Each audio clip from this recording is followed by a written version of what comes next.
Welcome to Nightlight. Step away from the mainstream and gather around as we enlighten the world and our realities and travel this cosmic journey we call life. Join us as we share with you and provide that beacon that can guide us all to a better way. Explore with us as we examine a metaphysical montage of spiritual insights, covering everything from the mundane to the magical, UFOs to unicorns, and everything in between. This is a time of awakening, of sharing and evolving, of spreading our wings and soaring on the cosmic breath of creation.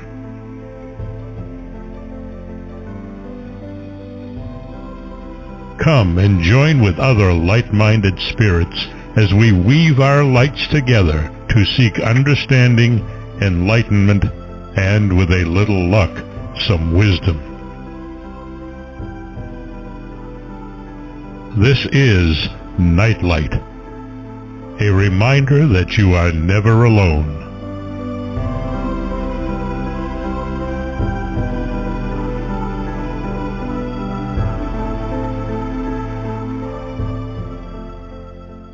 Welcome to Nightlight, everybody. Glad you could join us. We're going to have fun tonight, I promise you. I want to first thank Ken Quiethawk for his amazing intro. He and his wife have a lovely website out there. They are native storytellers, and they have been preserving that amazing tradition for years and years and years. If you've never heard any of the native storytellers strut their stuff, so to speak, you should really check them out. It's a great way of preserving history, cosmology, and all sorts of wonderful lessons for people in life. And it's a technique that I think is probably worth looking at, and definitely a lot better than the dry old textbooks we shove down kids' throats these days that don't preserve history at all. So that said, tonight we have an exciting author on with us. Her name is Sonja Grace, and I want to tell you a little bit about her book. We have relied on science to tell us what happened in ancient sites around the world. It's time for research that is connected to source. Sonja Grace, her book Spirit Traveler, Unlocking Ancient Mysteries and Secrets of 8 of the world's great historic sites, takes a unique approach to analyzing why famous sites such as Stonehenge, Shelling Michael, Tiwanaku, I knew I was going to stumble on that one, Hagar Quim, St. Winifred's Well, Chichen Itza, the Chafe Pyramid, and Rock of Cashel. A lot of sites that I had not been aware of, but now I'm thrilled with, taking a look and paying attention, and she looks into how they were constructed, or why, too. Scientists and archaeologists have written thousands of books about these sites, and while this information is crucial to our knowledge today, much of the mystery about these places remains unsolved, and questions surrounding their purposes have lingered throughout time. Spirit Traveler, the companion book to the documentary film with the same title, offers a completely different perspective on why these sites were erected and what purpose they served. Sonya is a highly sought-after mystic, healer, artist, and storyteller with both Norwegian and Native American heritage. As an intuitive healer, she's been counseling an international roster of clients for over 30 years. Her ancestral background is a fascinating blend of Native American Choctaw and Cherokee descent, along with a little bit of Norwegian thrown in just for good measure. She's been adopted by the Hopi Reservation, where she is considered a medicine woman. The award-winning author of Spirit Traveler, Become an Earth Angel, and Dancing with Raven and Bear, she's appeared on multiple times with George Norrie on Beyond Belief and Coast to Coast to AM.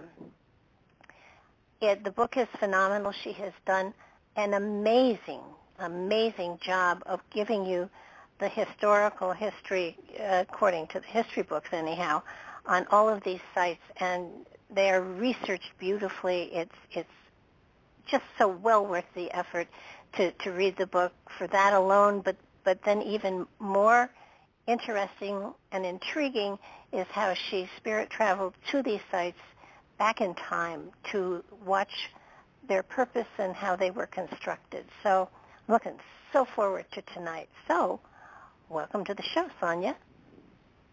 Yay! Thanks for having me. I'm super happy to be here, and I'm revved up. I'm ready to go.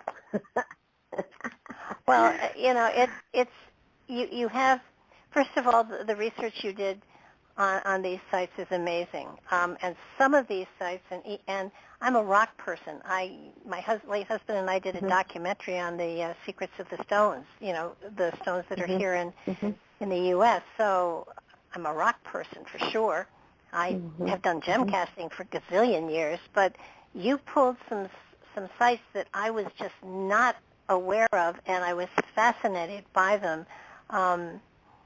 It's not surprising. Every time you think you've seen it all and know it all, then somebody shows you that you haven't even begun, which is par for the course. But you pulled some. These sites are just amazing, and how people could not know about them is beyond. And I didn't know about several of them. I knew most of them, but not all of them. Right, and just to jump in so that your listeners kind of know where all this came from, I've actually, I think that was an old resume that you read, and I appreciate that you read it. Thank you that you had that information. But it's now 40 years. How time flies when we're having fun. I've been a mystic and a healer working in this field for 40 years. I'm actually older than that, but I tell people I'm only 24 because that's what I feel really good at. So there you have it, listeners. I'm 24. and yes, humor is very important to me. If we can't laugh through life, then we're missing the whole point. So I will laugh a lot with you tonight, Barbara, because I think it's important. I don't take myself seriously. I have lots of stories I could share with you about incredible miracles that have taken place working on people and repairing hearts and livers and spleens and, removing cancer and illness and disease. And that's what I do all day long. I am working on people long distance all over the world, and I'm doing deep emotional processing work with them at the same time because I feel it's important that we identify what is the cause of the illness, what is the emotional wound that's stuck in there, what is the karma that's attached to it. So I go in and sort of excavate all that and work with the client as well as doing the healing work. Meanwhile, while that's all going on, I'm literally, spirit traveling to people all over the world because I'm putting myself in front of that person and working on them. And how spirit traveling came about for me is not your typical, I astral project all the time. It wasn't that at all, actually. Years ago, I went to a cabin up in the mountains in eastern Oregon with my husband, and we were sitting outside. There was this lovely bench and a creek going by. It was the most picturesque, beautiful place.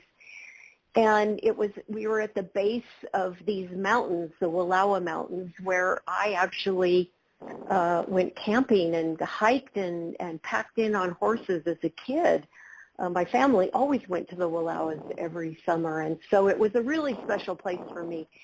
And I told my husband I'm going to just do a quick meditation, and then, when I'm done, then we'll go fix dinner. And he said, no problem. And he sat down on the porch. There was a nice deck. And I'm sitting on this little bench out in this beautiful little yard. And I'm, it's like at mid-afternoon, late afternoon, 3:30 or something. And I go into meditation. and my whole process when I meditate is a grounding meditation that I teach and I do with all my clients and my students and everybody I work with. So I did my grounding meditation, and all of a sudden my body started to dissolve. It just literally was right in front of my eyes, turning into sand and just floating off in the air. And I'm noticing it, and I'm going, wow, I feel so good, and I don't see my body anymore because it just turned to sand. And so it's totally dissolved. And then my guides, who are high angelic beings, stood in front of me and said, now you're ready to go. And I said, okay. And they held out their hands. I took their hands, and we went up and up and up and up and up. And we kept going up for I don't know how long, but I no longer could see Earth. We were way out there. And they took me to what they said was the center of the universe. And we were in front of this big cloud of energy, like this white kind of milky substance. And these beings came out and welcomed us. And I recognized them. They were what I call the Savrok, the ant people. And the ant people are an ancient race of beings that were the first ones here on Earth. They've always been here, and they've helped people throughout history, through all natural disasters, everything that's happened. The ant people have been the ones to sort of save humanity from complete destruction. And there they were. They were right there at the center of the universe. I'm like, hey, I know you guys. And they said, we want you to step into this milky substance. And I was like, I don't know, like tipping my toe in there, like, I don't know. And they said, it's okay. You'll be okay. And I stepped in, and I went into the most profound state of bliss I had ever experienced in my life. My whole body, everything went into bliss. And I felt, I can't even use words to describe how I felt. It was so incredible. And I wanted to stay, of course. I wasn't going to come out. And my guides actually came in and got me and said, we have to go now. And I'm like, no, I want to stay here forever. Like, no, you got to go. So we thanked them, and, and there we were descending back down to Earth. Well, by the time I came back, it was pitch black out. It was about 9 o'clock at night, and I had been gone for hours. And my husband is sitting there just holding vigil, standing guard, while I'm off gallivanting through the universe. Bless his heart, he really, stayed by me, and then of course he said, "Are you ready to make dinner now?" So that was funny. But that happened years ago, and ever since then, like the book Spirit Traveler, whenever I have traveled to any site around the world, it is only that I go into that state of meditation where my body dissolves and my guides hold their hands out, and they pick the places where we're going to go. They picked every place in this book. All the places that I went to in Spirit Traveler, they're the ones that said, no, we need to show you this. No, we're going to show you this. So it's not like I'm just dialing up my guides and saying, hey, let's go to, India and look at these ruins over here. No, It's only where they will take me. So it is a very different process for me. It's not something that I teach. And from what I understand that my guides shared with me, it was years of meditation that got me to that place where I was then able to achieve that state of consciousness. And I'm grateful. I'm grateful to all my teachers for helping me get to the different plateaus that I have reached over time. And I would not be where I am today as a healer and as a medicine woman without the teachers that I've had. I would not. Well, yeah. I noticed that and we had spoken previously, and you said you had even more travels that you had done. But I was fascinated with the fact that Ireland, Scotland, England, there are quite a few in that area, and it's the Skara Brae area that you seem to be kind of skirting around, and Skara Brae is where history has it that teachers from beyond would turn up there, and tribes would send their brightest there to be taught by the master teachers, if you will, that were there, and then it went on for a very long period of time, and then suddenly they no longer came. So right. Have you had any connection to Skara Brae at all, or is Yeah, I actually went in. I went in person. That was the place I had to go to in person. Yeah. So I've traveled to Scotland about 3 different times. I've been to England numerous times. I'm very drawn to that whole area. I love Norway. I've been to Norway. What came out since Spirit Traveler or Become an Earth Angel and Dancing with Raven and Bear is my oracle deck called Odin and the Nine Realms. And in the beginning of Odin and the Nine Realms, there's a book in the oracle deck, are my spirit travels to Norway and how the Norse gods took me into the 9 realms. And that's a really fascinating read, aside from these cards that are really fun to play with. Yeah. So Skara Brae is a beautiful opening, and I find it very connected to Skellig Michael and the Tuatha and the whole. I know you read this in the book, but how they came through. The Tuatha were trying to stop these giants from getting through to our realm. And they ended up staying and hiding in the mountains and the hillsides to protect the people because the giants came through. And there's tons of history back in early times, like trying to think of my time frame here. 10,000 BC, 8,000 BC, where there were giants. They were here. Oh yeah. And they've been here all through Atlantis. Yeah. Well, the Tuatha, that was what I was trying to think of the other day when we were talking. Right. I've run across them a number of times in different books and in different meditations, and they what is fascinating me currently the most is I want to go pre-deluge. I want to go to the pre-diluvian time, because that's where I think that there were cultures and societies that were far exceeding us in the technological skills that they had, and that's where I'm fascinated with finding and there's not a lot of material on them. You have to really stretch it, and as far as giants go, you bet they've been around. Let's see, in the 1800s they were finding giant bones all over the country. Right. And unfortunately they thought they were so cool they destroyed them, and they used them as doorstops, and the Smithsonian took what they could and discarded them. So and the little people as well.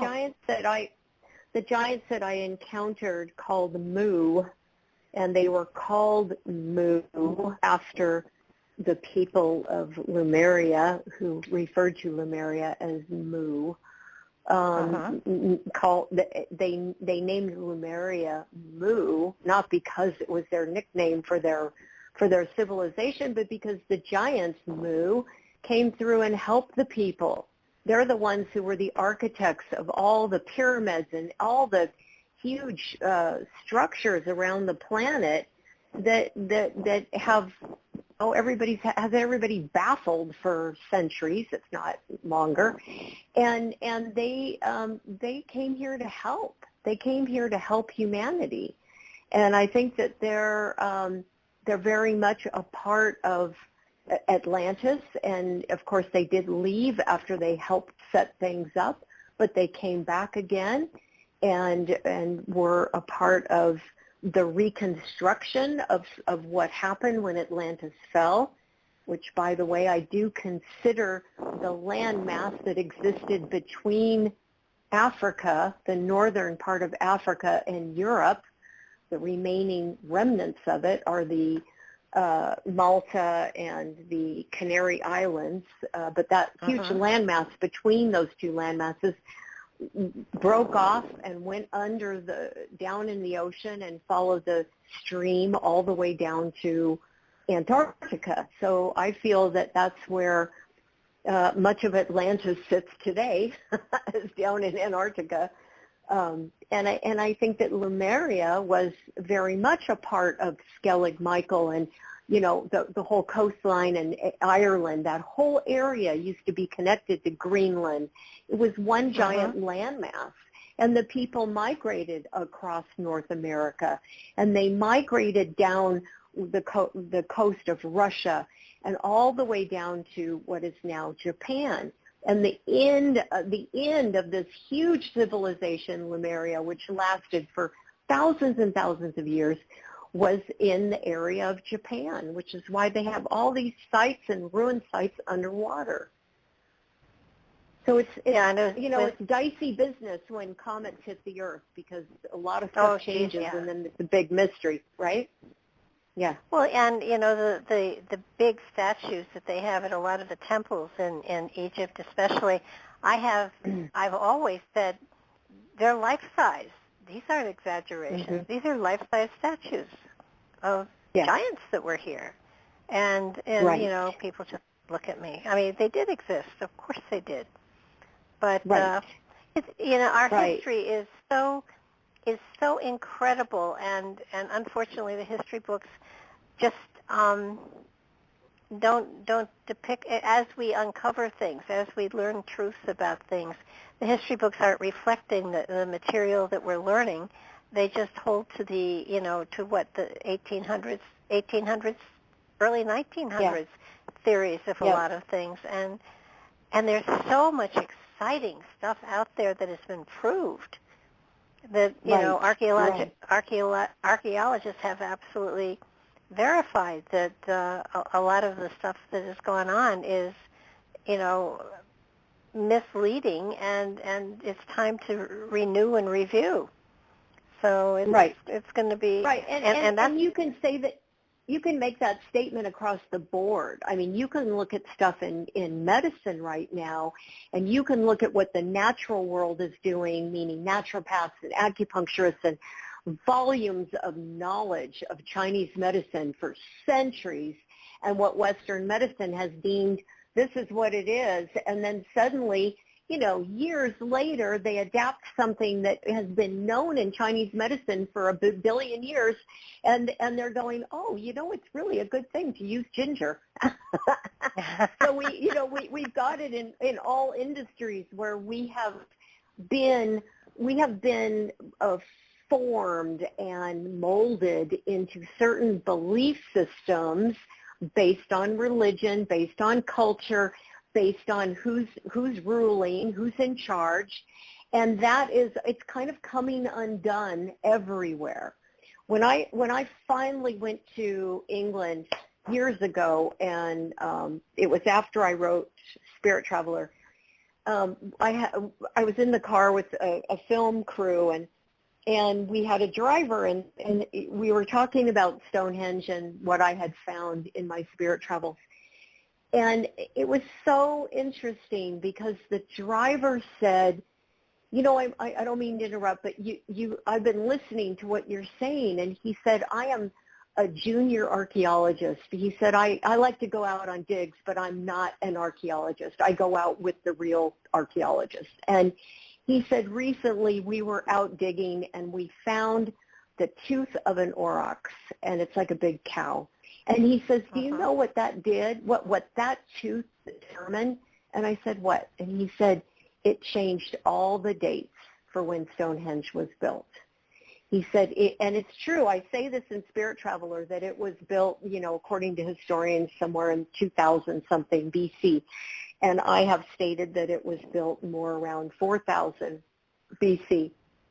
And he said, your dates are much more accurate based on what we just found. And I said, well, put that in the textbooks. and he said, he says that's the problem, is they're going to have to rewrite all the textbooks. Well, they haven't rewritten the textbooks, and that was probably 5-6 years ago. So it kind of makes you wonder what else has been discovered that they're just, they, meaning historians, whatever, governments, they're just sitting on because they don't want to go to the trouble of saying this was recorded incorrectly. Right? Well, and I think that what is so phenomenal, you know, when we don't understand something, we make up a myth to make it right and explain it away. And unfortunately, you know, we are only describing things from our frame of reference. And as technology uncovers layer after layer after layer, then it becomes like, oh, wait a minute, I was wrong. Okay. So show me what's new. I mean, what LIDAR is doing with South America now, is the Yucatan Peninsula especially, is phenomenal. And not only that, but with not with LIDAR, but with the melting ice in Antarctica, they're discovering cities that were down there. And at one time, Antarctica was at the equator, and it was almost tropical. So you know, of course there have to be villages and towns and all sorts of things that are there, and you know, it boggles the mind that and this covers all areas, not just history, but as you said, medicine and technology and everything. Everything is exploding with new discoveries all the time, and you know, and we're still driving around in, you know, cars that have, you know, gasoline, or theoretically we could have other forms of transportation. So, well, and it makes you wonder. It makes you wonder when things are withheld. Like, I know they've found the chambers that are under the Sphinx in Egypt. There are 2 chambers under the Sphinx, but I've also gone back to 10,000 BC, gone down the shaft of Osiris, and went through a whole thing under there and found a huge room with all kinds of archives and things kept in there. Some would call it the library. And these chambers that were used for sekhmet, they were used for ritual and ceremony, they were used for training the initiates, and one of the chambers was used for healing. I know that's been recorded, that those chambers have been found, but I do believe there's other things that have been found that they are choosing to withhold. And so, you know, until the governments release the information that they have, I mean, we're all sitting around waiting for JFK stuff to come out, and they're still not releasing it. So, you know, it's like I asked a client of mine today, I said, how far back do conspiracy theories go? And we laughed. She goes, she said the 70s. And I said, yeah, that's what I was thinking. And we talked about it starting with conspiracy, starting with JFK, because people were speculating what happened and who killed him.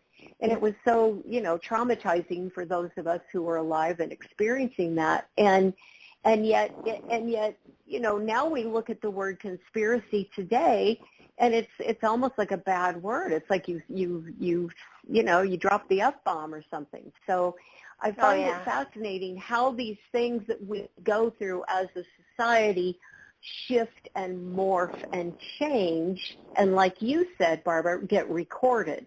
Who's recording it? How is it being told to you? Well, most of the time in the past, it was the monks who were recording history.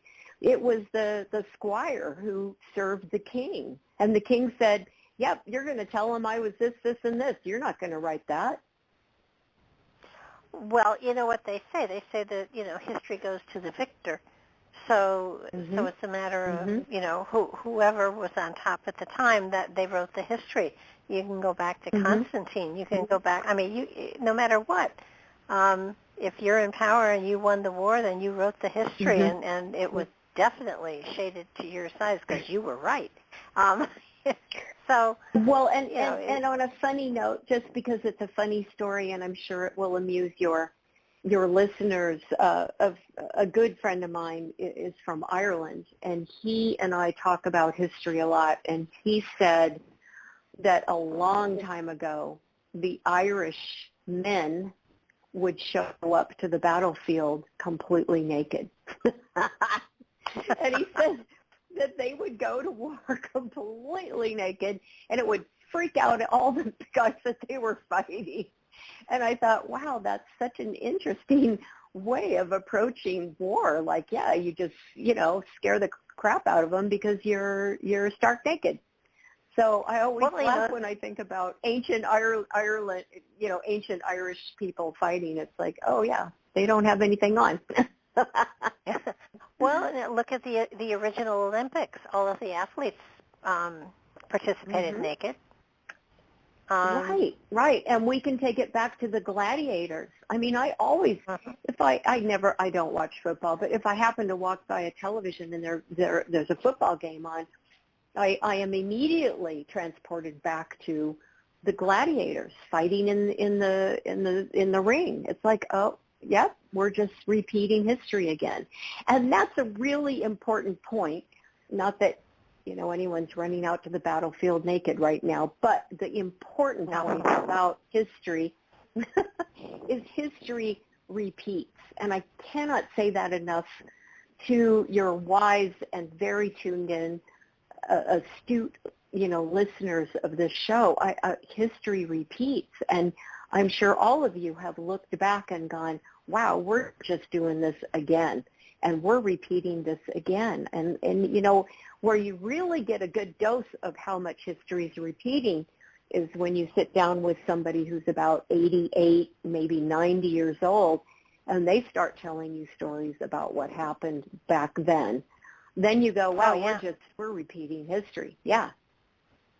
Oh, absolutely. Absolutely. The difference, too, to me right now, and I'm not saying this didn't exist in the past, but I'm going to say now in history, our society is so incredibly addicted that we can't see the forest through the trees. And what I mean by addicted is we're addicted to our phones, we're addicted to shopping, gaming, surfing the net, alcohol, drugs, pot, you name it, we're addicted. And to me, what's so hard, as I'm sure your listeners have experienced, like, how do I get this point across to these people? What's so hard is in an addicted society, it's like if anyone knows what a dysfunctional family's like, there's usually I'm going to use alcohol as an example. There's the alcoholic, there's the co-alcoholic, and then there's all the codependents. And everybody walks on eggshells so that, we don't disrupt and upset the person who is leading the way. And God, as a society, we do this over and over and over again. Mini pockets, big pockets, giant, huge, entire countries acting as if we are one big dysfunctional family. And I feel very strongly, historically, that there have been times in history. I think of Julius Caesar when things were really dysfunctional and everybody was walking on eggshells. And, and people have repeated this, but we have added to the addiction bucket so much. Our fascination with our phones is just over the top. Yeah, I have to admit there was a while there after I moved that I was without phones or internet. And oh my goodness, I felt like I was living in a vacuum. It was awful. Yeah. And it's We're, kind of we, like we all get used to it. I can't research. I can't do anything. This sucks. Happily, I had books, so we survived it all right. I wanted to ask you: have you ever done any research into the Bosnian pyramids? The Bosnian pyramids. Let me see. I was just in. I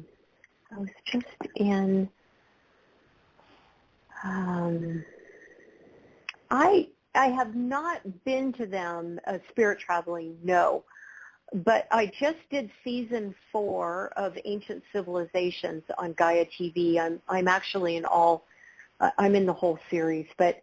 A lot of my spirit travels have been kind of directed on, where the guides are telling me to go and how it relates to what I'm sharing information-wise on the show.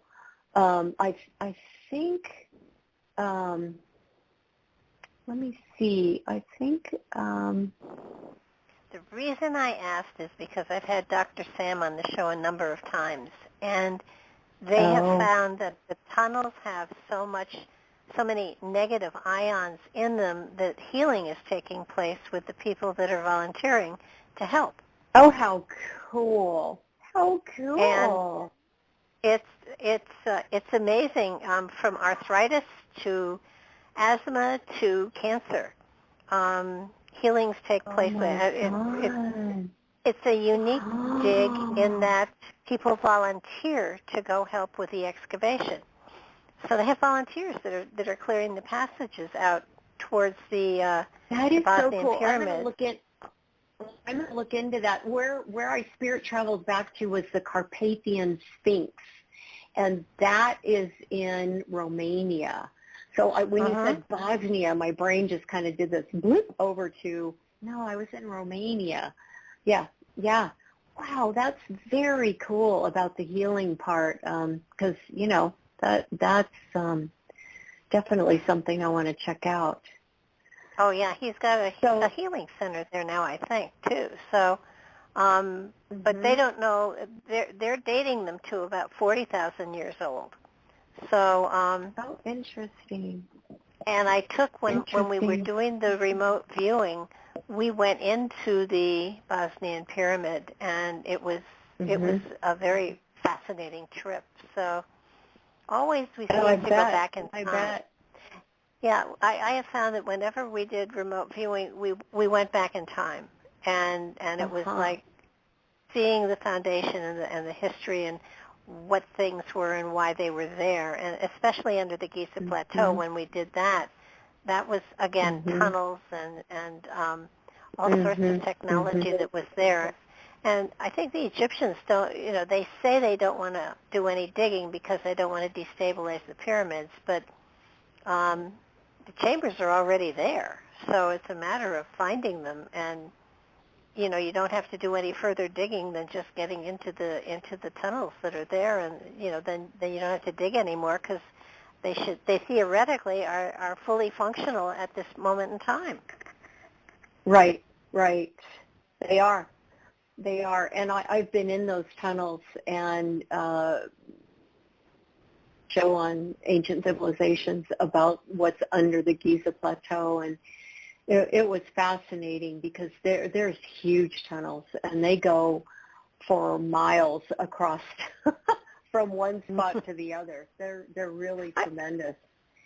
I was wondering, in a couple of places you talk about when you put your hands out to your guides and they take you, you talked about a cape. Do you always have a cape on when you do this? No, I had it back when I wrote the book. I actually had a green cape that was like my coat, and I would wear that. But I did not. I sometimes I just grab a jacket. Sometimes I have a warm sweater that I wear. I just have my sweater on. But usually I try to dress warm because I do experience the cold. I experience rain, and I experience the elements big time. The one spirit travel that I wanted to share with you that's not in the book was when I spirit traveled back to the ziggurat of Ur. And this was an amazing place because, there's a big temple over it now, but it is not back in the day, because I went back to 15,000 BC, and there was nothing around except sort of this little kind of temple thing over the opening. It was just like a couple of rocks, like, oh, this is it, and the opening went into the earth. But what happened was we went down through this tunnel with the Savrok, the ant people, and when we reached our destination, there was this huge opening and this giant cave underground. And it had multiple rooms. There was a big lake back there. It's like it had its own atmosphere. And there were roots hanging from the tree that was above underground. So you could see the roots. And this is where the ant people took some of the people of Atlantis. When Atlantis fell, of course, everybody had to, hightail it out of there if they could. And the ant people took some of the people to this place and took them underground. And the people were they had water and they had what they needed to survive while the earth settled back down. And when it was time to emerge, they noticed that there was greens kind of growing off the roots. Like, okay, life's coming back. Now we can come back out. And as they emerged through the opening, all these people came out and they called the tree of life, because it gave them life to come back to the earth's surface. And the tree had given them hope. And the man and the woman who led the party, led them out, the leaders of this group, would evolve over time to be known as Adam and Eve. The Savrak told me that there was this great tree of life at the center of the universe, which I have since then gone to and visited with the Norse gods. And it was such a cool way of learning, because you and I both know that stories evolve over time. So, you've got this great book called the Bible, and you've got these stories in there. And if you look back into Sumerian time and even Egyptian time, there's so many echoings of stories long before, the Bible was written that are echoed throughout the Bible. So the idea that, the Savrak were showing me the figures, Adam and Eve, were the people who led them out of this ziggurat of Ur, was really interesting. I so enjoyed getting an earlier preview of the story. So when you are taken to a site, do you know what it's going to be, or do they surprise you? A couple times they've surprised me. I'm like, where are we going? We're not telling you. Yeah. So, they've surprised me a few times, but most of the time they will give me a little bit of a warning, like, we're going to go here now. But I'd say many times they've surprised me. One of the chapters is about Chichen Itza, which is down in Mexico. It's inland from Cancun and Playa del Carmen, and that was a powerful spirit travel back there, because when I went back, I was taken into the pyramid, but I was taken up the stairs of the pyramid, which usually, if you went up the stairs, you weren't going to return because you were being sacrificed. So it was a little scary in that way. And of course, I watched all the priests come down the stairs and turn into jaguars and go off into the jungle. So it was like a really, supercharged, really intense energy there. And I knew that when we went in, there was another pyramid underneath that. Like the bigger pyramid was built over top of smaller pyramid.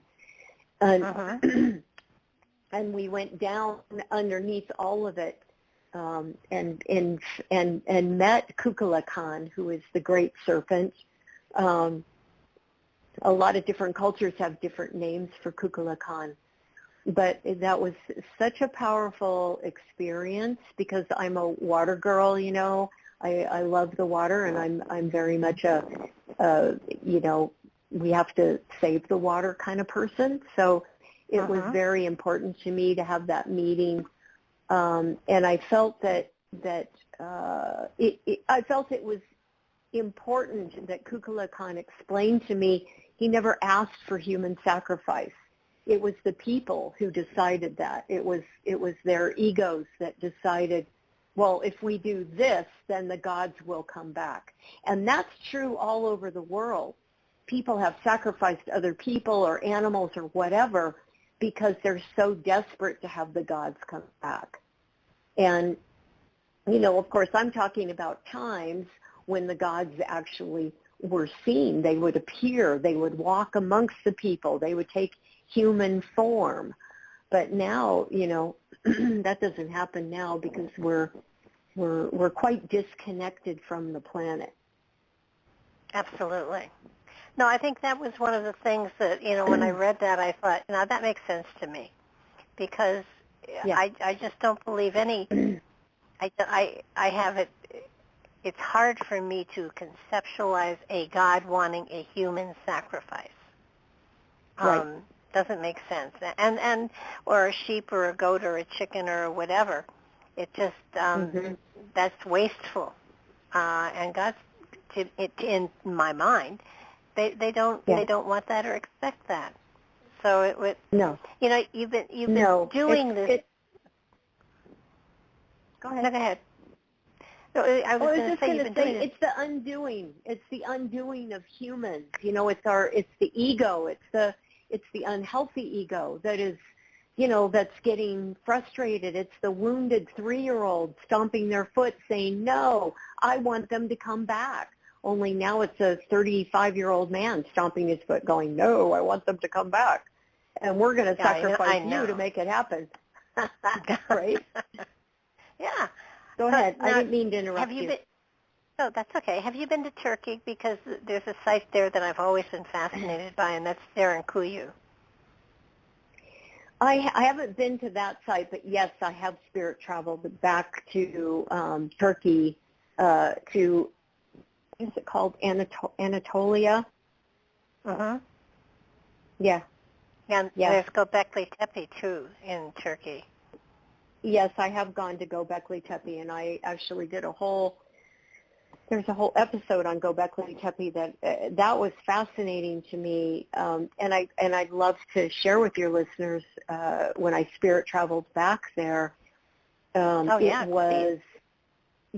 was around 10,000 BC, and the ant people, the Savrok, had led they were called the magicians, and these were the initiates that trained with sekhmet. Sekhmet is the half lion, half female goddess, Egyptian goddess, but she arrived long before the Egyptian gods. She arrived with her own people from the lion constellation out there in the sky during Atlantis, and many people worshipped her and Bastet and all of their kind. So she stayed behind, which is why she got grouped with the Egyptian gods. And she stayed behind to help the people. But her magicians were led out of Egypt to Turkey, to Göbekli Tepe, and they went underground. Everybody had to go underground because the air, you couldn't breathe the air. I mean, it was really bad what had happened. But it was so cool. All the animals that were carved into the pillars there, and you can see them to this day. Those were the animals that these magicians knew how to shapeshift into. And they were really powerful. They were shapeshifters, they were healers, and they kind of that was their place. Göbekli Tepe was their place. And they did ceremony and ritual there and evolved over time through history, generations of them evolving in that place. And much like, we're going to go back to England, Stonehenge. Prior to Stonehenge being built, you had all this goddess worship. You had Salisbury Plain was a giant portal. It was a huge portal, not just Stonehenge, but it was the whole Salisbury Plain. And the people did ceremonies, and they showed me how, different markers were used over time to mark the portal. And the reason they marked these portals is because energy would come from the cosmos to the earth, and earth energy would leave and go up to the cosmos. Some of these portals just received cosmic energy. Some of them just released earth energy. And that place in England, and showing me all the different phases that it went through before the Pleiadians, yes, I'm going to say that again, before the Pleiadians, who were the ones that helped develop this whole area, built Stonehenge. They're the ones that moved those big stones. Don't let anybody else fool you. The Pleiadians are demigods. They're just like the Norse gods, the Greek gods, the Egyptian gods, the Hopi gods, the Mayan gods.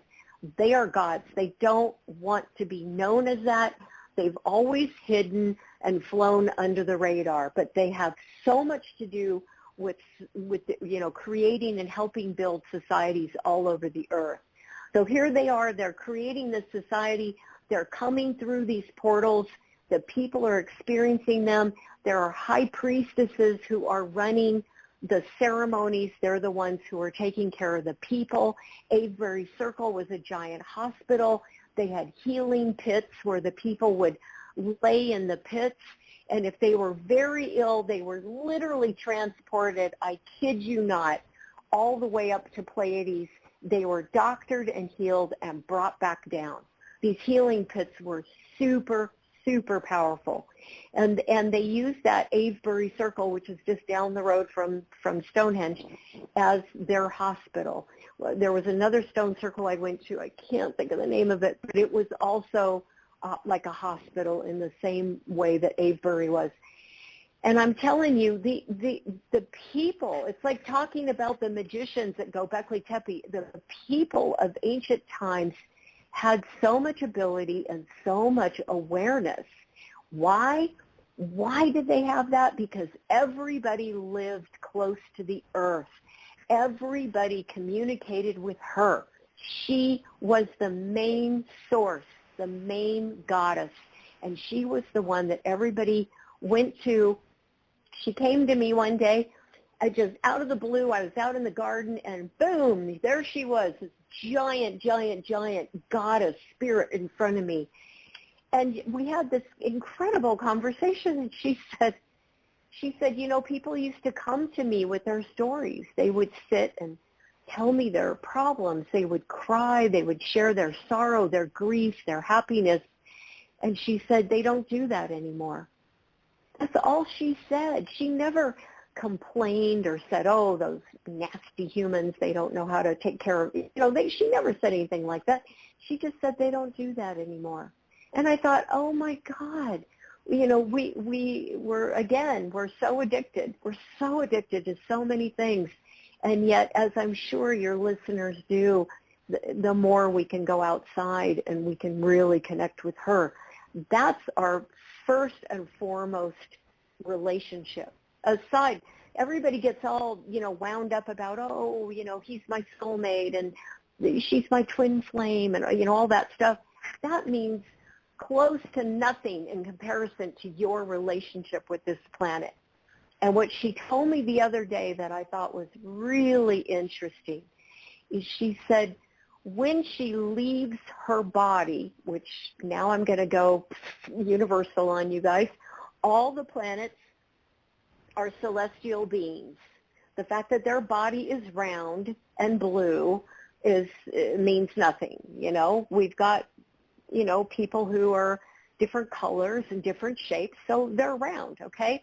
So they're celestial beings. They're benevolent beings. So one day when the Earth is done, meaning, the planet has been here for billions of years and now it's going to go away, she will go and inhabit a new planet that's forming somewhere out in the universe. And guess what? She told me that we all as infinite souls now having a human experience will go to wherever she is, that we will always reincarnate where she is. I found that fascinating that we have such a long-term relationship, marriage, partnership, familyship with this goddess, and it will go on for infinity. My mind got blown. Well, that makes sense. And you know, there's a process called earthing. There's it's a small book out there, but it talks about how if you walk with your bare feet on the earth for a certain amount of time each day, basically what it's going to do is to synchronize your heartbeat with the heartbeat of the earth.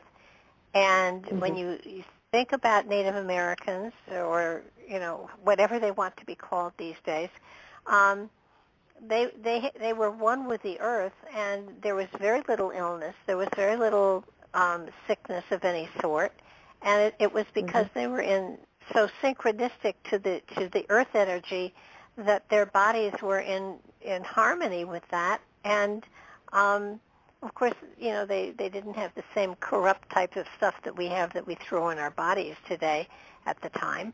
But I found that there have been times when I used to live in Connecticut where we have very, very bad winters, and it would get to be probably around the February time frame. I would so want to sort of feel the earth. I would go to we had a huge nursery there, and they knew they'd see me in February, and all I would do is I'd go in and I'd take off my shoes and socks and I'd walk in the greenhouses so that I could be in touch with the earth, because it was kind of like connect again and say, you know, I missed you, you know.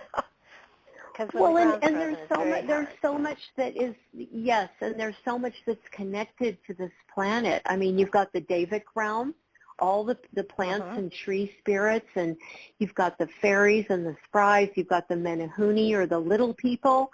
You know, you've got all these different elements that still are alive and well and exist.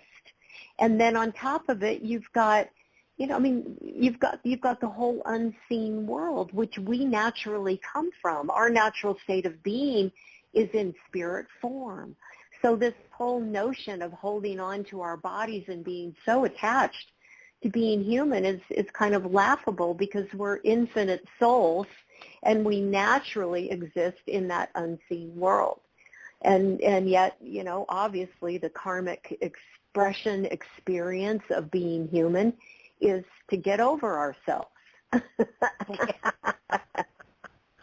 This is true. No, I think you've hit on something that's very, very relevant. Most people just don't have the vision of the fact that we're in an avatar. We are not the avatar. We are the spirit that rides within, and therefore we will move on and we will reincarnate in another avatar. And you know, I jokingly say, you know, next time I'm going to go for a different body type, because, you know, this one is, you know, I haven't found all the buttons and everything yet in this one, but, you know, I've only had it for 77 years, so sooner or later I'll figure it out. But it's sort of like there is a tomorrow, and our tomorrows are endless.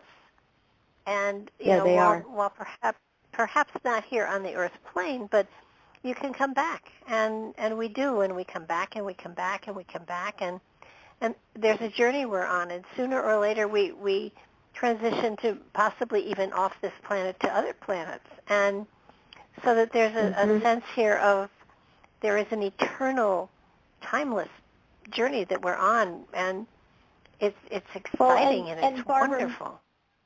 It is, and my understanding and what I've learned through my spirit travels is that after Atlantis and Lemuria fell, these huge civilizations went down because comets hit the earth and earthquakes happened and volcanic eruptions. You know, when comets hit the earth, you can't breathe the air. The debris, the dirt, the sand, everything in the air is so thick. So everybody went underground, but around 10,000 BC is when these huge portals started opening up. And when the earth opens up these portals, They're like that sign that Batman, they put up in the sky to bring Batman in to, come help in Gotham City. It's like this big giant, like, okay, we're ready. And that's when all the demigods come through. So the Norse gods come through, the Egyptian gods, the Greek gods, all the different groups come through, and they've got their pod of people. They're helping to develop a new civilization. And it is at that time that all of us souls that came through, at the end of Atlantis or Lemuria, that we agreed and said, yeah, okay, I'll sign the contract. I'm going to have multiple lives. I'm going to incur karma, and I'm going to have amnesia every time I get reincarnated. Oh, goody. So we all agreed to do that in effort to raise the consciousness of this dense physical form that we're inhabiting. Now, the thing that's happening right now is that we are coming to the end of this phase of humanity. And this is why so many people, especially in the spiritual community, are rushing to get their spiritual groove on, because we are really in this, okay, I feel it coming. I'm sure your listeners can relate to this, like everybody's waiting for some shoe to drop, or that there's something that's going to happen, but I just can't put my finger on it, but I feel it. And yes, it is. And the reason that it's so important for all of us to stay in the moment, to really stay centered in the moment and only live in that present moment, is because the minute we go off into the future or into the past, we're no longer capable of managing the energy that's coming through. And I'm talking about the fact that we've been in the fifth dimension since 2012. So here we are now, 2021. Pardon? I agreed with you. Oh, okay. Sorry. We're on the verge. We're getting ready for 2022. So we're well into this fifth dimension, and it's a struggle. People are having a very difficult time managing their energy, managing their spiritualism. What is my purpose? Why am I here? And there's a demand for a lot of information all at once, which, as I'm sure your listeners know, you can completely overdose on information online. Geez, yeah. Take it in small doses. You're absolutely right. I get calls every day with people who are spiritually oriented, and yet it's sort of like, I don't know what to do. I know there have to be changes. I know I feel there's something I need to be doing. I don't know what it is, and I've never heard panic coming from so many people at one time. There is. It is. Let me go back to that the earlier picture that I painted about addiction. What is at the core of addiction? Fear. Why do people get addicted to stuff? Because they don't want to feel their feelings. They don't want to deal with whatever it is that's going on. There's a whole lot of fear going on right now. And the best way to deal with fear in some people's books is to eat. I'm just going to eat cake today. Some people want to shop. Nope, I feel better when I go shopping. Some people want to just stay on their phone. They want to stay up all night and play games. I mean, everybody copes and deals with fear in a different way. And with that feeling that we're coming to the end of a phase of humanity, what does that mean? Does that mean there's a cataclysmic event? Does that mean Earth is going to do her thing? Well, I think there's going to be some Earth events, yes. But I think more importantly, what we should all be focused on is, what are we giving our children and our grandchildren and our great-grandchildren to proceed, because they're the ones that will carry on and start the next phase of humanity. So it's up to all of us adults in the room to do the work. That as long as we're doing the inner work and we're clearing things out, the emotional wounds, the karma, all that stuff, then we're helping them. We're making a better pathway for them. And I can't say that enough. Every time you work on yourself and your inner stuff, your emotional wounds, you're helping your family, You're helping your whole community. And we can't get enough of that because a lot of people out there need help. No, that's true. Now, you know, there are lots of you've hit a lot of portals in your traveling, and I'm noticing that portals are becoming activated again. I'm seeing portals every day. I mean, I go in and clear people, I clear entities and alien stuff off of people. I remove implants out of people, and I close portals all day long. These portals open up. There's tons of alien life coming through to Earth right now, and you know, we're under siege actually because they don't like the way we've been handling and taking care of this planet, and they would love to step in and take over. So it's another reason, just saying to your listeners, that we keep our energy field really strong, really bright, really, really high energy, lots of meditation, lots of laughter and happiness, because the more you keep that energy field strong, then the less likely you've got stuff coming in wanting to pester you or, you know, or worse. So it's important that we take responsibility for our energy in this fifth dimension. The fifth dimension is like a giant train station, and everybody's trying to decide, where am I going to go? I think I'll go to the seventh dimension. I kind of like the eighth dimension. You know, everybody's trying to figure out where they want to go. It is fascinating to watch. It's almost like I sit back and I watch people so confused, and you know, you kind of want to. I listen more than anything else because a lot of times people will answer their own questions if you give them the space to talk enough, and it's fascinating to watch the growth patterns that are going on, the people that are stretching and expanding, and you know, there are of course, you know, downsides to a lot of this, but for the most part, I feel very positive about the changes that we're going through, and I know that the portals are important. That it's important to recognize that they're there, just like the ley lines, just like, you know, all of the other spiritual tools that are out there for us to work with. Yeah, and it's sort of like pay attention. You know, pay attention to the energy. I know that I sometimes. You know, sometimes I will be in places where I just have to leave because the energy just doesn't feel good. And, you know, sometimes you feel foolish when you say, geez, you know, I'm so sorry, but I have to get out of here. Right. It's true. It's true. And there are places that are riddled with the ancient past, the not so far away past, things that have happened, people have died, there's been war. What I find really fascinating is the desire that some people have to go to certain sites and maybe not particularly check in with the locals, you know, the local tribe, the local people, to find out even if it's okay to go there.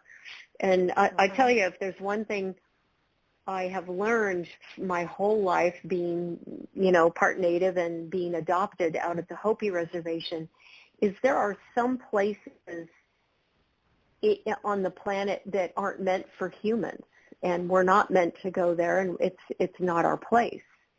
And when you come from a tribal understanding and that consciousness that, you know, only certain people who have been initiated into certain things can know or handle certain information, you know, in today's spiritual world, I've seen a lot of people get mad about that, get real upset. Well, that's ridiculous, you know, I can know that, or I can do that. And yet I find that sometimes those are the very people that end up getting hurt and end up, you know, doing something that actually has come back on them and hurt them. So I'm always really, you know, sort of encouraging people and telling people to be very careful when you go visit sites, any ancient site, any, place like Stonehenge or any place else, because there are energies that live there. There are things that you don't know, that you've never seen, that live in these places. And to have the utmost respect, I always leave an offering. I take food and I give an offering to the spirits of the land and say a prayer and ask them to accept us there and ask that it's okay that we enter. And I encourage everybody to do that, because we've kind of lost sight, and a lot of places around the planet I'm seeing the magic, the energy of that place is literally being sucked dry. It was like, oh my God, there's nothing left. Oh my goodness. Well, now you do you have another book coming out? Is there? Yes, you mentioned... I'm working on the second Spirit Traveler book. Yes, and I'm really excited about it. What sites are you visiting there? That book is just about Osiris's shaft. It is just about the one spirit travel that I had to Osiris's shaft, and it was very powerful. I had to go through an initiation of sorts in order to go into the underworld. I had to experience the 7 deaths. And, to date in my, years of being on the planet, I would say that was probably the most profound and intense thing I've had to go through. And I think a book about it would be really fun for people to read. I'm also developing an app called Spirit Traveler, which is going to be really fun. I can't wait for this to come out. And I just want all your listeners to know I'll keep everybody posted, of course, on my website and social media and whatnot. So what would the app, be? What would it be used for? How would it be used? Well, as a healer, it's very important to me to educate people about the physical, mental, emotional, and spiritual bodies. So there's a lot of information and things you can access about the physical body, your liver, your heart. There's things you can access about the emotional body, the spiritual body, and the mental body. And then once you go into that and you access those things, then you can go into other things. And it's a very interactive 3D kind of app, and it's super fun. And it's educational at the same time. I have a series out on YouTube called Earth Angel Diary, and season 2 of Earth Angel Diary will be premiered on this app when the app comes out. So that'll be really fun too. Yeah. And you have a lot on Gaia as well. Oh gosh, I've been on Lisa Gar's show, Inspirations. I've been on George Nori's show at least 3 times, I think, maybe 4. And, of course, Ancient Civilizations. I'm on a show called Great Minds. So, yeah, I'm all over Gaia, and I love what they offer and the amount of information that you can get from all the different shows and things that they share. So, yeah, if you don't have a subscription to Gaia, get one, because it's really fun. Absolutely. Yeah. Well, it's, I think one of the things that has, flowered with the recent stuff that we've been going through are the podcasts. And I think that the podcasts have become a way of really getting information out there and, to the public in mass ways that is really quite profound. And I think it's definitely pointed out the fact that when we can't do what was normal, there are other ways of getting our information out there, and the conventions have gone virtual, and it's very exciting because when one door closes, another one opens, and it's very, very true. And Right. you stretch yourself into other domains. You begin to work technically at other areas. So often people get to a certain age and they stop growing because they figure they know enough. And Right. in my opinion, you can never know enough. And I tell my clients every day that if you have ever been in a band or played an instrument when you were growing up, or you danced, or you were in theater, or you were in drill team, whatever, gymnastics, if you were in any kind of performance-oriented sport or art, you understand what rehearsal is. You've been through rehearsal. You rehearse that song 100 times. You rehearse that part you had in the play 1,000,000 times. That's life. Life is the rehearsal. The grand finale, your death, is the show. That's when you get to do the show. But the whole lifetime that you're in and day out, that's the rehearsal. We get a chance to try it again. Oh, I think I'll try a triple pirouette instead of a double. Oh, look, I did it. Oh, no, I fell down. I guess I have to try again. We have all this opportunity to try things on and try them different.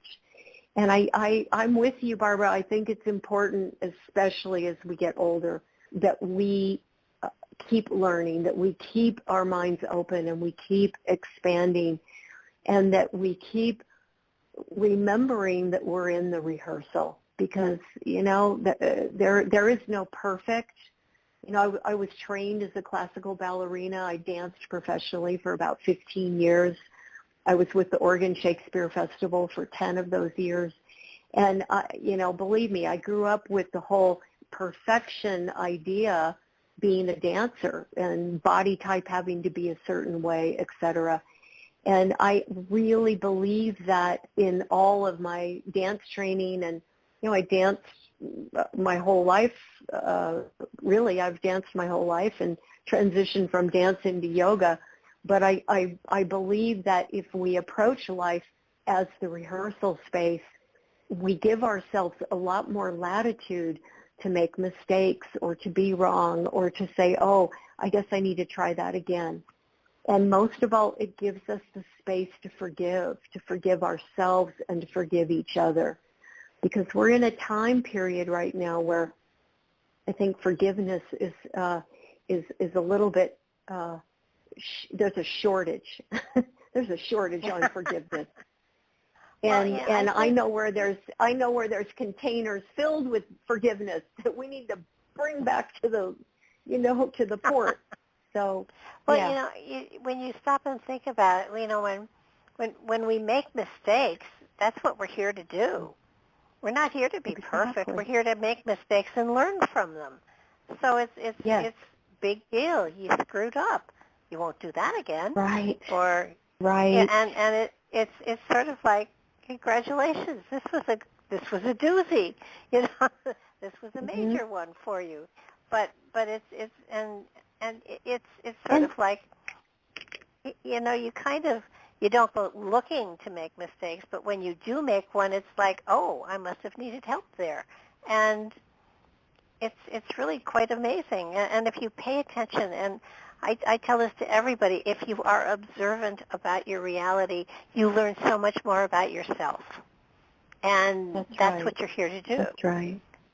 And those synchronicities. Barbara, the other... Go ahead.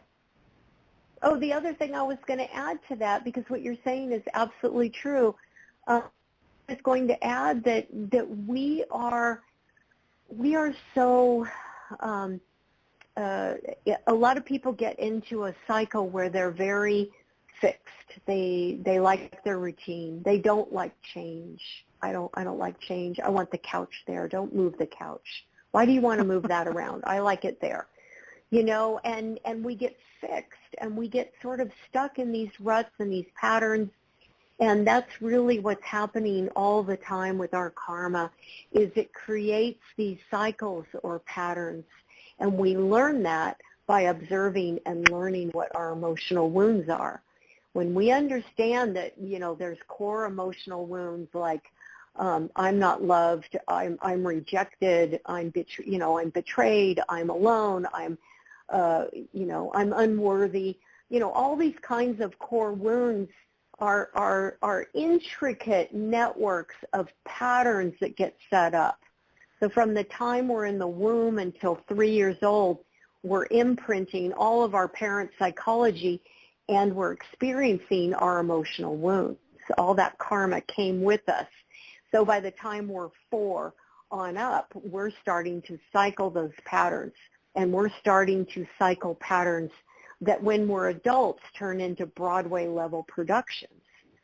So we're not just going after I feel rejected. We're setting it up so that, our boyfriend rejects us, our best friend rejects us, and our sibling rejects us. And then all our bells ring and go, great, I am rejected, and I'm unworthy, and I'm unlovable. And boom, all the bells ring and the cycle starts again. So the more that we can focus and be clear that it's that wounded little you, that wounded little child, the inner child that needs the healing, that's the one that needs to be cared for and loved and nurtured and given whatever they need, then we start to heal the inner. But as a people, as a society, we tend to look outside of ourselves. We want that acknowledgement. We want to be seen. We want to be heard. We want to be important. We want to have some kind of value. And right now, unfortunately, we're being shown that the value that people have are the people who are popular online, or they're popular on social media. And it makes me so sad, because I think about people who are really helping people and changing the world, and they're just working within their community.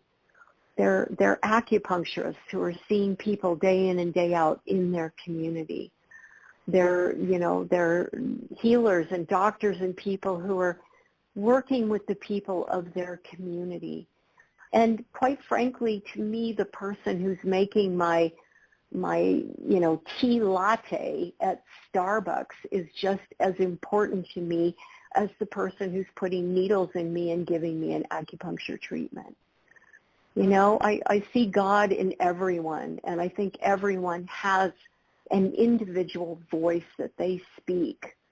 That's what makes us all different. You speak your voice, Barbara.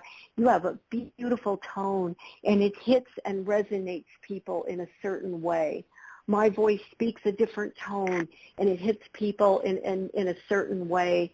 And everybody out there listening, all of you have your own tone that's going out into the world and resonating with people in a certain way. And if we can just honor and respect each other for who we are and see each other and say, you're really good at what you do. God, you're a freaking brain surgeon. I mean, how incredible is that? Or you're really good at what you do. You just completely transformed my yard from a shabby looking thing to a beautiful yard. But we have to have respect and honor for each other, no matter what it is that we're doing. Oh, absolutely. Okay. And I think that's where so many people don't understand that they don't have to their thought is that they have to, suddenly have headlines about them, or they haven't succeeded. And the reality Right. is, I have a frickin' amazing son who's 54 years old, and he's got a wife of 27 years and 2 children who are phenomenal, and I take full credit for all of it. So, it's like, I did that. See that? He's successful. He's got a good marriage now. I helped that to happen. So I think we have to have our life in perspective. We succeed every day. If we can make somebody feel good, we've done something good. The random acts of kindness, I preach all the time. You stop somebody in a grocery store, and tell them how Yes. great they look. Yes. You've made their day. or buy somebody their coffee. And yeah, I agree with you. But the story that sticks to me the most and that I make a part of my practice is probably, I don't know, 35, 38 years ago, I had a woman client who her father had died, and she told me, she said, Sonya, we promised each other that we would talk to each other when he got to the other side. And she said, I really want to talk to my dad. And, I could see him. He was standing there waiting to talk to her. And he said, honey, it was such a beautiful journey. And it was this brilliant light tunnel that I went through. And he says, Grandma was there and Grandpa was there. Everybody was there. It was so wonderful. And he goes, and I had my sit-down meeting with God, which was incredible. And he said, but you know what? He said, what really shocked me is he said, God didn't ask me about all the things that I had done, all the successes that I'd had in my life. I think he was an engineer and, had done some really incredible work. He said, what God asked me is, how much did I love? And so I told God, I loved you and your brother and your mother. And of course, Grandma and Grandpa and, and my family. And God looked at him and said, you are meant to love everyone as much as you love your family all over the world. And he said to his daughter, I realized in that moment that I had missed out on so much in my life because I had withheld my love and only kept it for you and your brother and your mother. And here I was supposed to be loving everyone around the world as much as I love you. And it makes me cry to tell this story because it just meant so much to me. I've really tried to live my life by his words because they were so powerful, that we really are meant to love each other as much as we love our families. So it's my motto, it's my goal to share with people that it's not about how much you love your dog or your cat or your children. It's that you're loving everybody, and I mean specifically the people you don't like. Try that. Yeah, everybody usually recoils and goes, ew, I don't like that person. I don't want to love that person. They're horrible. And yet it's the very darkness that needs the light. And the light absolutely. is what transforms the darkness. Yep.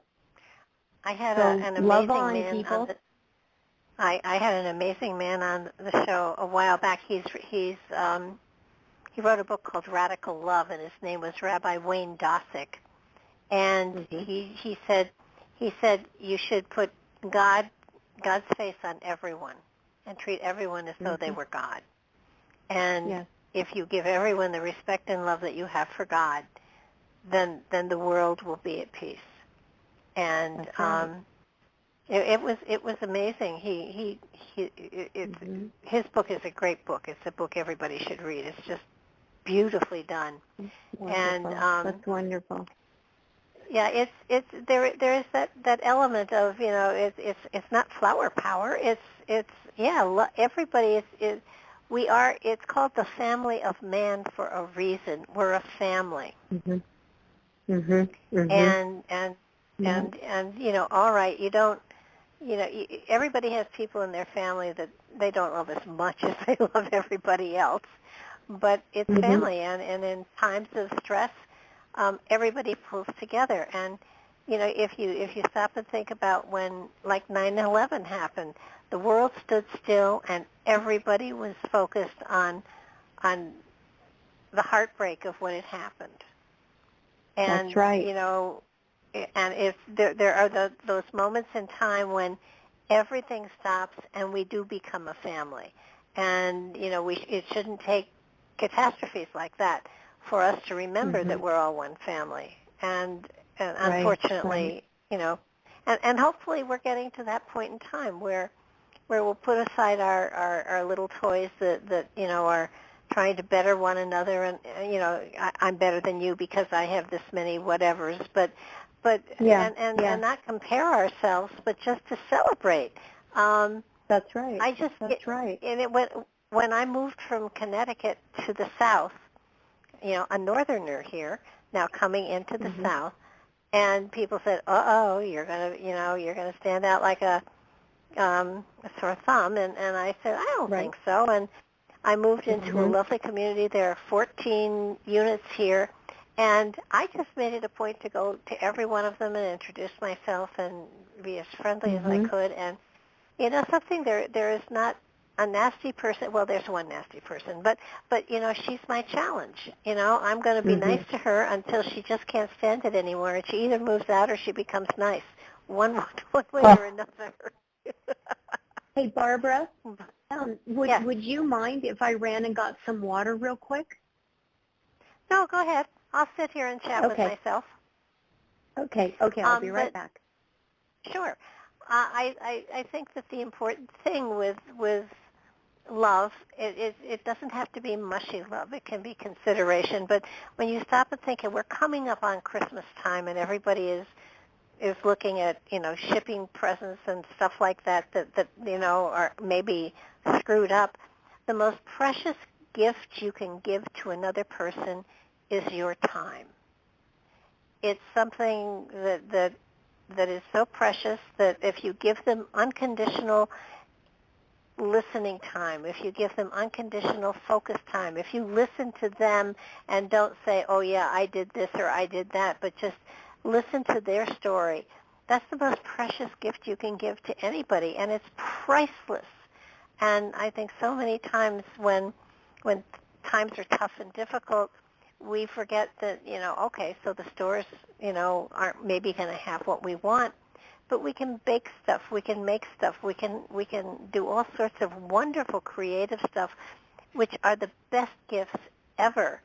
When my mother and my grandmother passed away, they each had a box of treasures, things that were precious to them. And they were the cards that we had made when we were children. It was the little things that we made that were very crude, but those are the things that they treasured, not the things that we spent great amounts of money on. And so we're coming to a time where it's gift-giving time, and it's not a contest as to how much money you spend. The point is, how much time did you put into creating this gift for someone else? And that's a really good point, Barbara. That's a really good point. I love that. Well, I think we forget that I bake Christmas cookies, and people love Christmas cookies, and it takes time. It takes a little money, but it doesn't take money, and it's important because I try very hard to make things for people. And I will grant you sometimes my craftsmanship is not as good as it could be, but the reality is people appreciate the fact that I struggled to do something for them as opposed to just going out to a store and bought them a gift. And I think it's something that we forget at this time of year. Yeah. Yeah, well, God, we all live by Amazon. One click and you bought it. Kind of hard to compete with that unless you're my sister who's constantly crocheting the world a new hat, which I love, and I'm grateful for her and all her crocheting.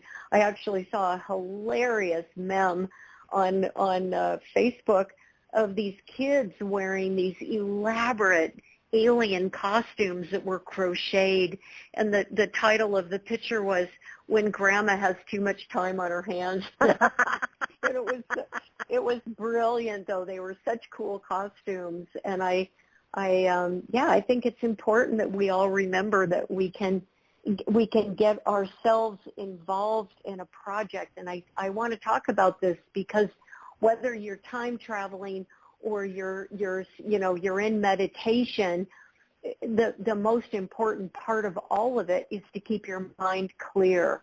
And I had a conversation with God once, and God, actually many times, but God said to me, It's when you're busy thinking about things that you are actually blocking your connection to me. Your mind must be clear. And it's like, well, of course, this chatter that goes on for everybody. And again, we go back to that fearful chatter of, what's going on in the world and what's going to happen. And I feel something coming, but I can't put my finger on it. It's like, this is the test. This is the acid test for everybody to get centered. And, I started what's called the Meditation Peace Project because of the pandemic, because of people being sequestered, and because of the amount of fear and hopelessness that I was hearing day in and day out. And the Meditation Peace Project is once a month I hold a free online Zoom meditation that I guide everybody through. I take everybody through my grounding meditation, and we go into a very deep state of inner peace. And from there, we do a lot of work. We work on ourselves. We work on the whole planet. We work on our loved ones. The angels always come in and do a healing on everyone. So it's a super, super, action-packed, powerful 1 hour. And I actually, as my Christmas present to all, I call them my Jedi. The people who have signed up, I call them, you guys are my Jedis. I'm doing 2 in December. But I can't encourage people enough to, sign up. It's free and be a part of this, because every month we make headway. We go in and kind of get out of our own way so that we can be in a state of peace. And peace has a higher frequency than the word love, which I find very interesting and very notable. Love actually in the earth plane is still a part of duality, because the opposite of love is hate. It's not until we move into divine love that we step out of that dualistic experience of love. So there's some really good opportunity if your listeners are interested to come in to this free meditation. I would love it. It would be really fun. Oh, do you want to give out the website or whatever it? Oh, sure. Yeah, my website is Sonya, SONJA, Grace, GRACE.com, SonyaGrace.com. And you can find me on Instagram, The Real Sonja Grace. I'm on Facebook, Mystic Healer Sonja Grace. I'm on Twitter. I'm on all of it. So you guys can find me, but I'd love to hear and see everybody that's out there. And I'm always a big promoter of all of us raising our vibration to such a point that we are no longer contending with some of the things that we have to deal with in the unseen world, entities and, alien stuff. And I just think it's such it's more important now than ever, because we're in the fifth dimension. The fifth dimension isn't going to meet you where you are. You have to rise up and meet it. So it's up to us to really be in that higher state of consciousness. Super, super important. I think you mentioned something earlier that is, I have found that knitting or crocheting or doing needlepoint, any of those, is an amazing form of meditation, because it takes your focus off of everything else. And a number of years ago, I taught my granddaughter, I think she was maybe 7 years old, I taught her how to knit. And after we got to the point where she was actually knitting, I said to her, now, because we were working on a scarf for her that she did complete. And I said, now do you want to put magic into it? And I saw her mother cringing, because I don't know where she thought I was going. And my granddaughter said, yeah, how do we put magic in? And I said, okay. So the rule is that anytime you pick up and you're working on this, you're thinking happy thoughts and loving thoughts of everybody. And what you're thinking goes into the knitting, and that means that the scarf will always surround you with love. And she still has the scarf, and this is many years later. Wow. But and it's her loving scarf. It's something that that she and I made together. But that we put magic in it because we thought only loving, happy thoughts when we were working on it for her. Mm-hmm. And you can. It's very true. There's a movie out there called Like Water for Chocolate. And I've seen that. That's a great movie. It's fabulous in that the loving energy you put into something, like cooking, manifests itself when people are eating it, and it's the same way with creating a painting for somebody or drawing a card for somebody. Make your own Christmas cards. Get the glue and glitter out, and make your own Christmas cards. People will save them. I know the cards that you can get on the internet are really cool and they're animated and everything, but let me tell you, if you sit and you draw and you color and you put glitter and stuff like that, people will look at the card and probably question your artwork, but will appreciate what it is you've done for them. So well, and I think another thing, Barbara, that's really important for people in their expression of all that's going on is that we are creative, that we are doing things to sort of express what's happening. Because, I have clients who talk to me, once a week or once a month or, whatever, regular clients who have been with me for years, some that are new. And the expression of that, their need to express themselves and their fear and their anxiety and this happened and so died and blah, blah, blah, blah. It's like it's so important for us to have these outlets right now. And we got a bit paralyzed because of lockdown. Everybody just, it's like, oh, yeah, I paint, but no, I haven't been painting because I'm paralyzed by this whole thing. So we got to get out of the paralysis and get back into the groove, even if we're staying home more now, of being creative. Because just as Barbara said, it will get you out of your thinking brain and put you into your right brain, which is going to help you to be in a much more receptive state.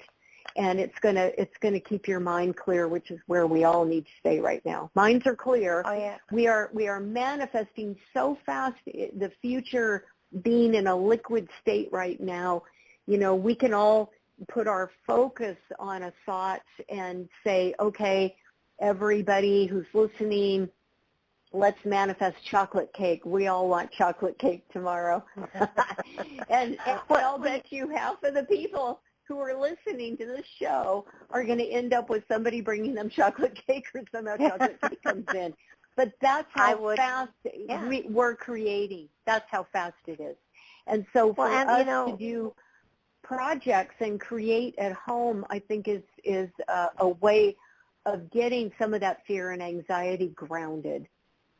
Absolutely. And I tell everybody that I work with that you have to do something creative every day. And when people call me and they say, I'm blocked and I can't do this, and they know if they're a long-time client, the first thing I'm going to say is, so what are you doing creatively? And 100% of the time it's like, well, nothing, but I'm depressed. And I said, well, I know how to get out of being depressed. You get creative. And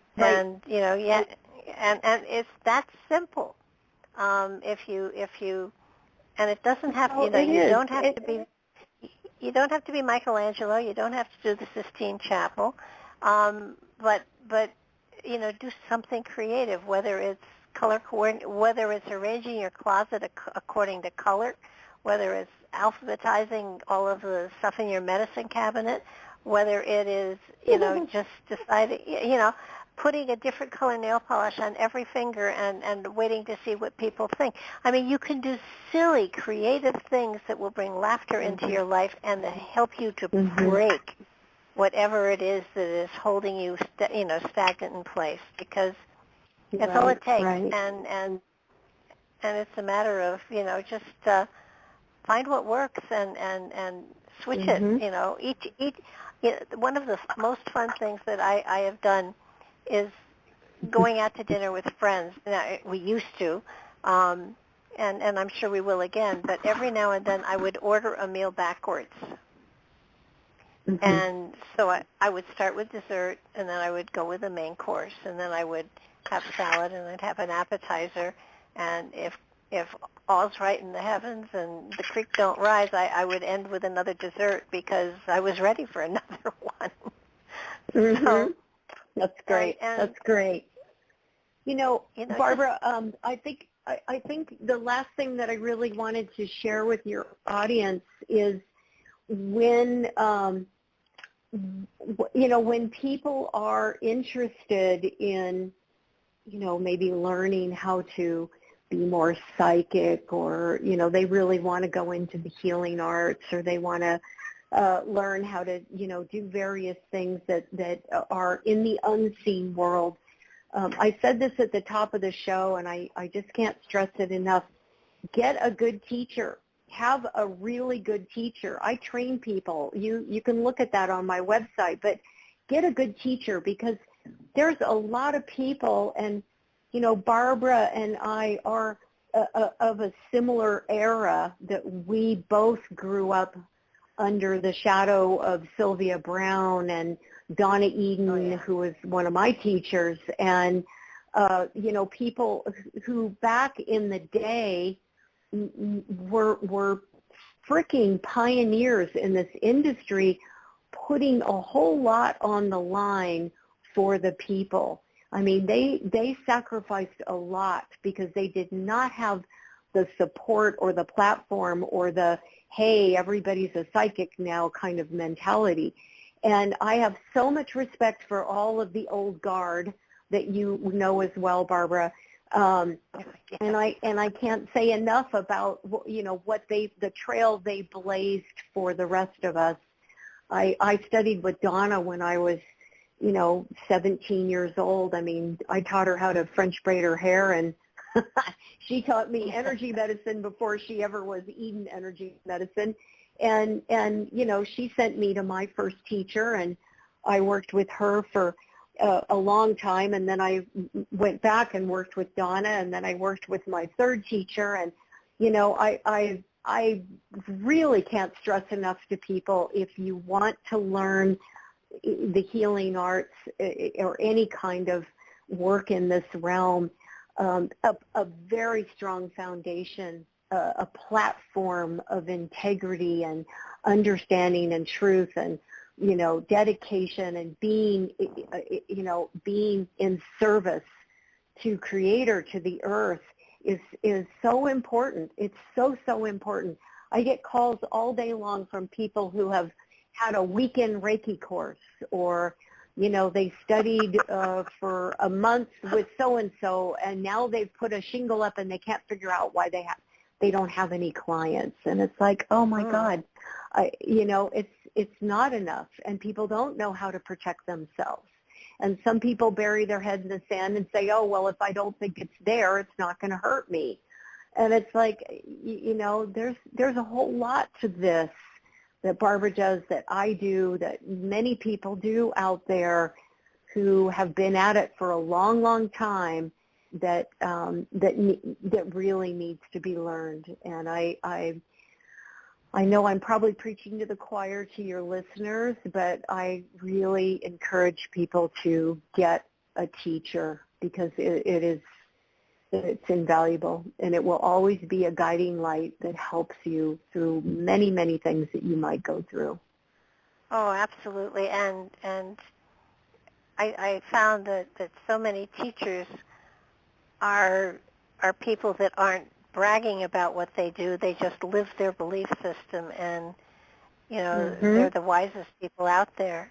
I studied for years in a spiritualist church, and then in other areas as well, so that they're this is the journey itself is a marathon. It's not a sprint, and it's something that you are constantly retuning yourself. I mean, I've been at this for 50 years, And Mhm.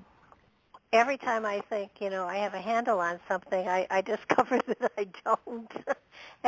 and it's so Mhm. exciting Mhm. because it means there's more to learn, there's more to grow, there's more to expand into, and it's profoundly exciting and enlightening Mhm. to, Mhm. Chris, I have the best PhD program in the entire world because I have the radio show, and I can determine Mhm. areas I want to learn in, and then um, I get the author of whatever book it is, who I probably Mhm. couldn't afford to pay, to tutor me for 2 Mhm. hours, and Yeah. and Fantastic. It's all I have fantastic. to do is Yeah. read the book, and then I get tutored for 2 hours. So, and I always make Right. a friend. I mean, that's the coolest thing about doing Mhm. the podcast. But it's definitely my way of It's learning and wonderful. growing. It is. It's really wonderful. And I think about when I um, when I do until we went into shutdown, I was doing meditation retreats all over the world, and a lot of my spirit travels would inspire me to go to various places around the world and see them. I didn't make it to Egypt in time, but I still want to go. And It's still there. I feel it's still there, I know. But I feel that people have this opportunity, if you will, to explore a lot of things in a new way. And of course, that's through meditation, something that, has been a mainstay for humanity since, the beginning of time. I mean, it's a powerful tool. And if you're not feeling like you can get out there and move around and, travel and go places, or, you're not allowed to get on a plane, meditation is probably your best friend, and a way that you can experience so much more. And I love traveling. I love being able to do my meditation retreats. I love to sit with people in person. But right now I'm doing everything on Zoom, and everybody is having as profound of an experience, if not more so, being on Zoom. So go figure. It's a wonderful tool, and I'm very grateful, Barbara, that you have this show, and I'm so grateful to your listeners to get to hear about Spirit Traveler and to hear about various places that I visited, and I hope that everybody goes out and gets the book and gives it a read, because it's fun. It's fun to learn why they put those giant stones up at Stonehenge, and what was Hagar Quim about? Oh my God, that is like the most powerful place of the island of Malta, and these incredible rooms where all these things happened around fertility and women giving birth and all kinds of fertility rituals. And at the very end of the temple are these 2 rooms. One represents all things positive, and the other one represented all things negative. And the goddess who greeted me in this temple said that she wanted me to step into the room on the left, and this was all the things in the light. This was all this good feel. I felt so good. I was like, oh, I felt so good in here. It was wonderful. And she brought me out, and she said, now I want you to step into this room. And it was the most horrific, terrifying feeling I've ever had in my life. It was everything bad that you could think of. And I came out running out of there, and she held my hands, and she said, we keep the balance of duality in this temple. We keep the balance. That's why these 2 rooms exist, is so that the world will remain balanced. And it's so true. It's like, I go out to Hopi, and my Hopi family, we go to a ceremony, and the whole thing is about keeping the earth in balance. It's about fertility. It's about rain. It's about the rain coming and giving us crops and food. And it's the simple things like that that are so important.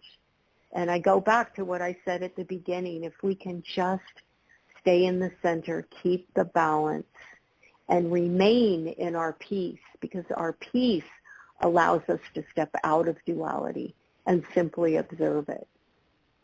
So that would be my my overall message for everyone is stay in peace, because that way you can observe what's going on. Well, I think that's a beautiful way to end the show. I notice our time is gone, and I so am appreciative of your sharing all of your wisdom with us, and I look forward to having you back on again, and we can delve into some more of this stuff. Yay, thank you. Take good care. It's wonderful to get to talk with you, and thank you to all your listeners. Thank you, and good night now, and good night. Good night. Good night, everybody, and thank you for listening. And this will be up on YouTube in just a short while. So if you want to check it out again and take notes again, that's where you're going to find it. And if you do enjoy this show and the other shows that are up there on YouTube, there are, I think, about 500 of them right now, please follow or subscribe, whichever button is up there, and let us know that you're listening, because that's how I know you're listening. As the readership and the listenership expands, I know that we're hitting more and more people all the time. So thank you for listening, and tomorrow night Mark has a great show as well. So tune back in then. Until then, good night, everybody. Stay well, stay happy.